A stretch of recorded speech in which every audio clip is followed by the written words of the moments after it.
tonight's theme, we would like to introduce to you as our guest, speaker, and dear friend, His Excellency Andrew Needs, the High Commissioner of New Zealand.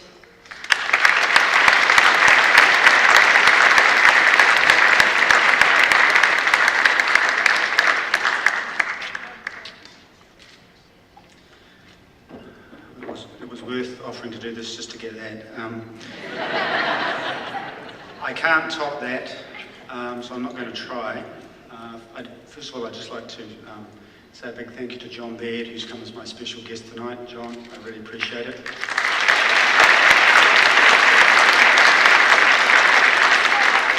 I've also got a number of distinguished diplomats at my table who I'm not going to name. What they will relate to is the fact that as people representing our countries, we speak an awful lot, and you get used to it. You do it very easily. Last week I must have made 4 or 5 speeches, and I can talk for 45 minutes and take half an hour of questions. Love it.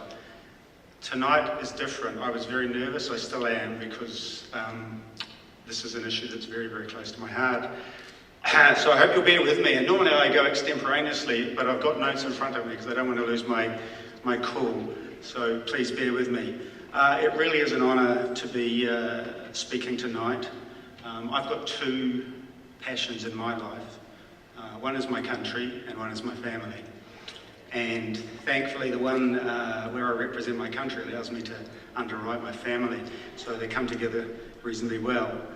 This is my second assignment here in Ottawa, so it's a real privilege to be here in the second most beautiful country on earth. I'm glad you laughed, because that's the only really funny thing I'm going to say tonight. Because while I really want you to have a wonderful time, we're here actually for a serious purpose. I'd like to talk about New Zealand, that's what I'm paid to do, but we're here tonight really to do 2 things. We're about raising money for TIPES, and I really want to see people opening their wallets both over at the silent auction and at the live auction. It's not about getting a bargain, it's about spending a large sum of money and feeling okay about parting with that cash for a really good cause. It's also about raising awareness of autism spectrum disorders. That is a mouthful. Autism remains a poorly understood disorder. It's poorly understood in a scientific sense. It's poorly understood by the wider population, and it's poorly understood by policymakers. Bronwyn, my wife, and I have 2 beautiful sons. Matthew is 16, Oliver is 12. Matthew was diagnosed with autism at the age of 2, and it changed our lives completely. You revisit everything. Your aspirations, both for Matthew and for yourself, your plans for a bigger family, if indeed you had those plans, we did, retirement, finances, and indeed the very nature of your friendships. Everything is up for review. What have I learned in my journey with Matthew?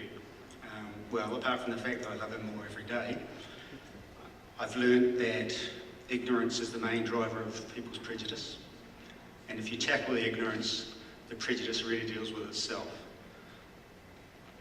I've learned that soundly based intervention is vital to improve the life chances of children with ASD. And that's why we're here tonight as well.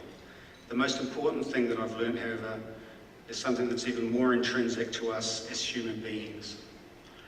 The first relates to, I guess, the combination of awe and humility I feel when I think about the people that have been involved in my family's life over the last 15 years as we pursued what we thought was best for Matthew. Parents, we know, you're hardwired to do absolutely everything for your children.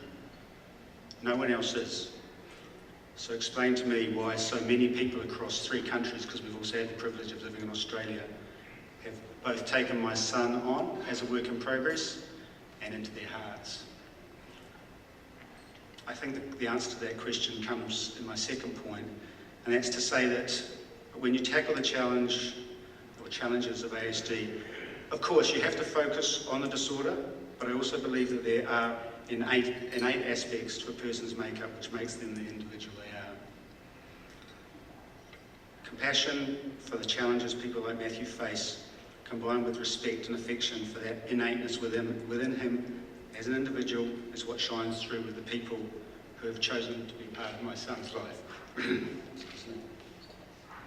It's that keeps them going when, after 5,000 repetitions of something that is very simple, the child they're working with still doesn't get it. And it's something that an average toddler would probably get when you'd shown it to them 2 or 3 times. It's the value that these people take from a social connection, no matter how clumsy or by normal standards lacking apparent warmth, eye contact, or the requisite body language that we understand as we become more sophisticated. Those things are all important. Those people have reset their expectations, but not their respect. People like that working in this field, however, can't do it on a wing and a prayer. We've got to find ways to encourage more young, bright, energetic, they don't have to be beautiful, but that's a bonus,